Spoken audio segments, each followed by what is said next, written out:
Power हाऊसला अचानक लागली आग. लोणार तालुक्याच्या ठिकाणी असलेल्या विद्युत विभागाच्या पॉवर हाऊसला आज 15 एप्रिल 2026 रोजी अचानक दुपारी 1 वाजण्याच्या दरम्यान मेहकर रोडवरील पॉवर हाऊसला अचानक आग लागल्यानं पॉवर हाऊसचं बरंचसं नुकसान झालं. तर आगीमुळे शहराचा विद्युत पुरवठा जवळपास 2 तास ठप्प होता.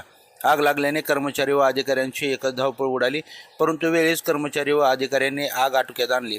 यावेळी Akshay Bobde engineer, Bahesaheb engineer, Nagesh Mapari, Vitthal Dhavale operator, Shaikh Altaf ठेकेदार यांनी शर्थीचा प्रयत्न करून आग आटोक्यात आणली. यावेळी नागेश मापारी यांनी अग्निशमन यांना माहिती दिली, त्यामुळे त्यांचं कौतुक होत आहे.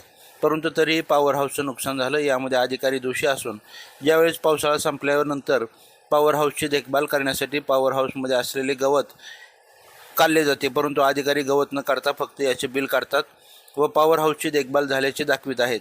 यामुळे अशा आगीच्या घटना घडत आहेत. यासाठी पावसाळा संपल्यानंतर त्वरित देखभाल केल्यास भविष्यात आग लागणार नाही याची दक्षता विद्युत विभागाच्या अधिकाऱ्यांनी घ्यावं असं बोललं जात आहे.